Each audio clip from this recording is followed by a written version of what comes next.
Salam saudara, sampai kita ketemu lagi pada hari ini, hari Jumat 12 April 2024. Mari kita terlebih dahulu mempersiapkan firman kita. Untuk mendengarkan firman Tuhan, mari kita berdoa. Damai sejahtera Allah yang melampaui segala akal dan pikiran saudara-saudara di dalam Kristus Yesus Tuhan kita. Amin.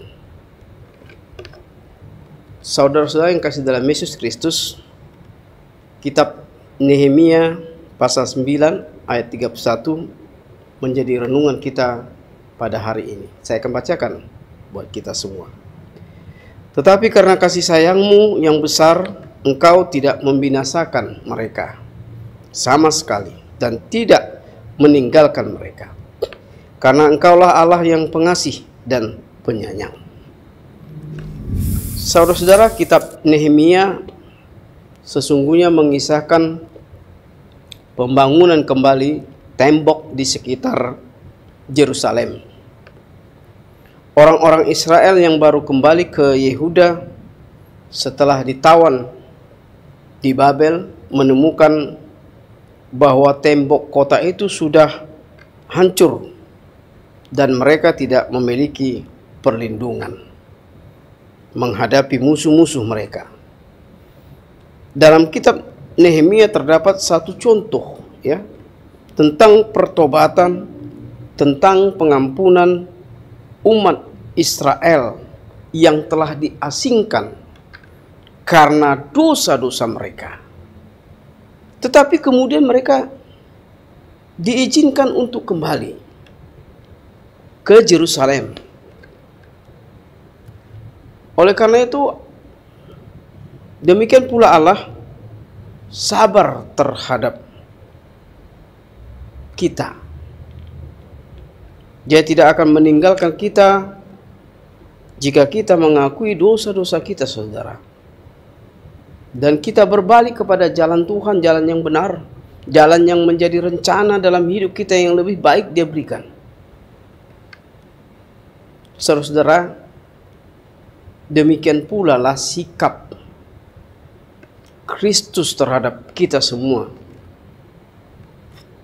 Kamu, saya, dan semua.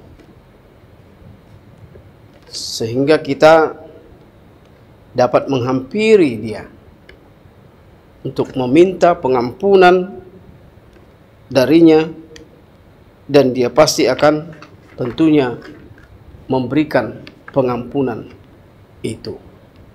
Mari kita datang kepadanya memohon ampun dan pujilah Dia. Amin. Kita berdoa. Terima kasih Bapa dalam Yesus Kristus. Kau memberikan hati yang begitu luang kepada kami Tuhan, yang akan datang kepadamu oleh karena dosa-dosa kami. Mohon pengampunan ya Tuhan, datang ke hadapan-Mu kami Tuhan. Mohon pengampunan segala dosa kami, kesalahan kami Tuhan. Sempurnakanlah kami Tuhan oleh pengampunan-Mu Tuhan dalam kehidupan kami.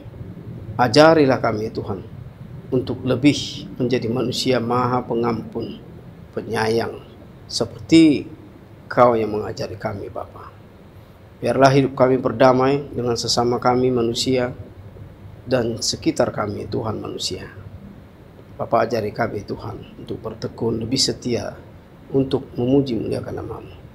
Ampuni segala dosa kami Tuhan. Inilah doa kami dan permohonan kami yang kami sampaikan hanya dalam nama Anak-Mu, Yesus Kristus, Juru Selamat kami hidup. Amin. Anugerah Tuhan Yesus Kristus, kasih setia Allah Bapa dan persekutuan Roh Kudus memberkati kamu sekalian. Amin. Bapak dan Ibu, saudara, terima kasih dimanapun Anda berada yang dapat mendengarkan firman Tuhan tadi. Menjadi renungan hari ini kiranya sangat bermakna dan bermanfaat bagi kita, menemani segala tujuan kehidupan kita. Salam.